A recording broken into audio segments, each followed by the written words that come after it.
Et donc ce père, vous aviez quand même vous arriviez à avoir donc je parle enfant avant que voilà les choses changent, mais avoir un rapport avec lui. Est-ce qu'il était distant ou est-ce qu'il était quand même voilà c'était quelqu'un qui pouvait vous prendre sur vos genoux enfin... Il m'a donné quelque chose d'important, c'est-à-dire le goût du risque. Il m'a fait faire de la plongée sous-marine à 9 ans, du ski nautique à 7 ans. Descendre des rivières en body surf depuis l'âge de 5 ans, quoi, des choses vraiment dangereuses.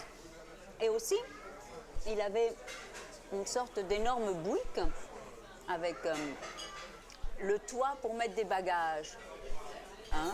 Et moi, je m'accrochais sur le toit de la voiture et on faisait 400 km comme ça, accrochés. Ah oui, vraiment Très casse-cou. Mais cette idée de vouloir plaire à mon père en étant très courageuse, c'est resté probablement. Et puis alors il y avait cette maman très belle elle aussi. Oui, oui. Sa robe avait été de mariage avait été faite par Christian Dior, c'est vrai ça? Oui, c'est vrai, par Dior. Et Monsieur Dior disait qu'elle avait les plus belles cuisses de France. Elle avait des très jolies jambes. Ça me fait plaisir quand je pense à cette phrase. Ah oui, c'est super, une cuisse de nymphe. Oui, c'est ça, Ouais. de nymphe. Très douce, une femme très douce. Très douce et charmante. Mais je ne peux pas parler d'elle parce que Non, c'est trop... ça m'attriste. Ouais. Je ne peux pas.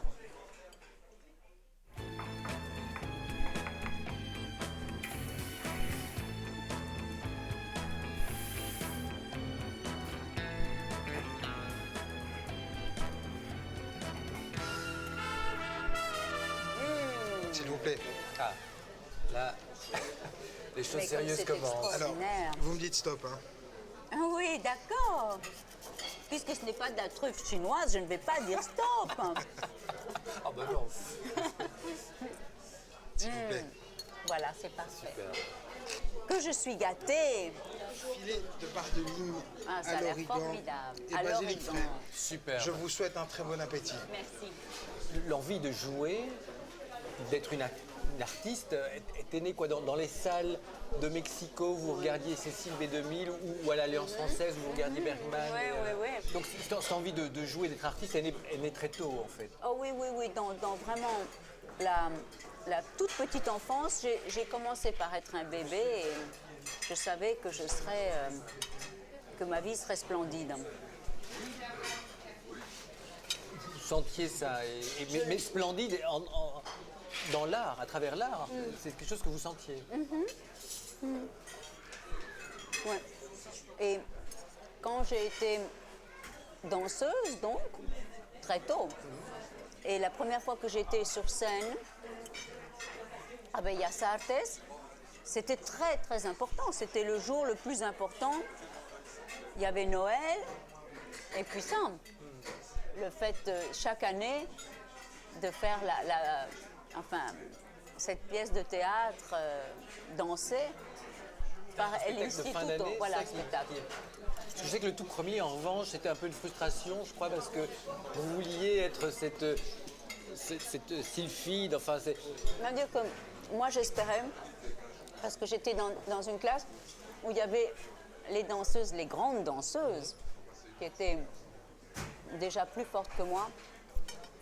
Et puis, je me disais, si je travaille bien, je serai une de ces grandes danseuses. Et pour la fête de fin d'année...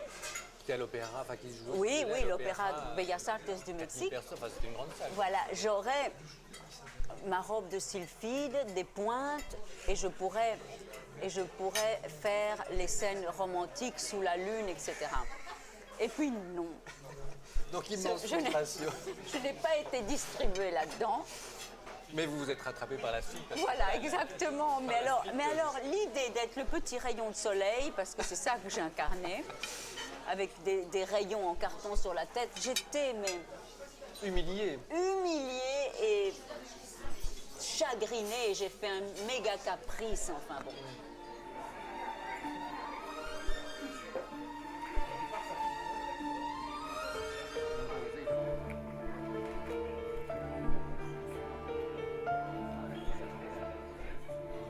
Bernard-Henri Lévy, c'était aussi une histoire épique quelque part, parce que vous rencontrez ce visage sur un livre et tout de suite vous sentez, alors que vous ne l'avez pas encore rencontré, vous Oui, sentez oui. quelque chose de très fort, alors que Oui. lui a une vie, vous aussi, hein, Oui, oui, oui. vous êtes suis marié, mariée. vous êtes marié, oui, avec un grand séducteur aussi d'ailleurs. Oui. Les grands séducteurs vous ont quand même poursuivi quelque part, si je puis dire. C'est vrai. Et il faut dire que mon premier mari, qui était un médecin, était le médecin et de Salvador Dali, et de Mick Jagger, et de gens assez incroyables. Et c'était un très très grand séducteur qui avait eu comme maîtresse vraiment toutes les plus belles femmes du monde. Et puis un jour, voilà, vous tombez sur ce livre et apparemment, enfin, bon, vous allez le voir à une séance de dédicace, enfin, grâce à Oui, votre oui. grand-mère d'ailleurs, Oui. peu de temps après. Il aurait d'ailleurs cette dédicace assez incroyable Oui.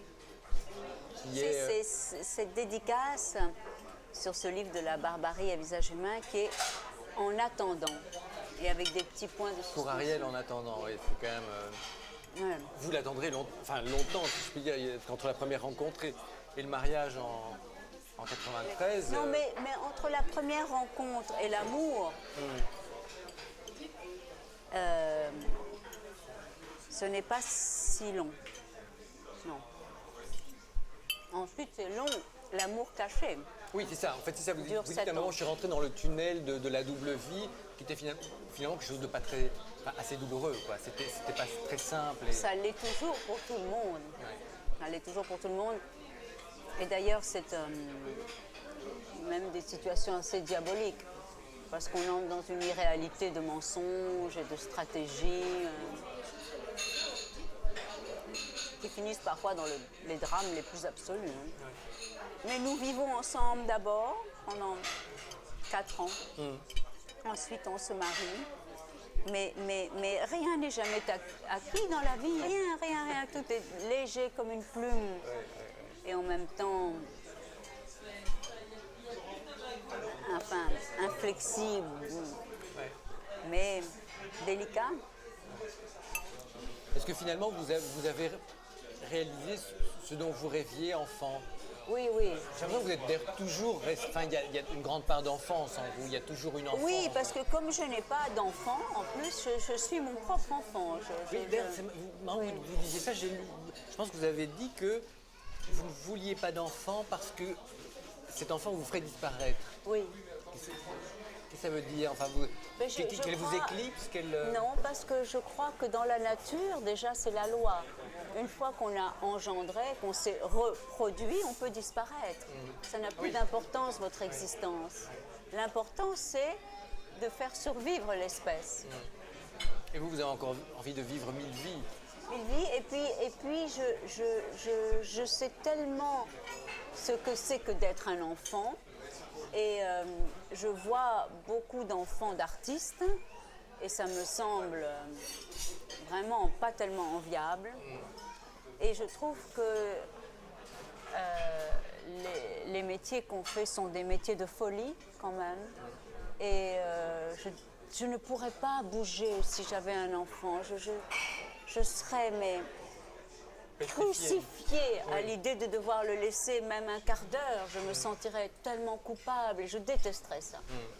Et si j'avais un enfant, ce serait l'enfant le plus heureux du monde et le plus merveilleux, le plus accompli, le plus idéal, le plus heureux. Voilà. Mais la mère frustrée alors peut-être de ce fait. Et la mère anéantie, parce que c'est comme ça que ça doit être. Une mère doit se laisser dévorer par l'enfant. Voilà, Manger. j'ai 2 enfants. Bah ça, j'espère que ma femme ne va pas se laisser dévorer par eux si, aussi. tout de même. Oui. Elle doit. C'est doit. dans la beauté des choses. Je vais quand même essayer de la garder un peu à moi quand même, ma Delphine.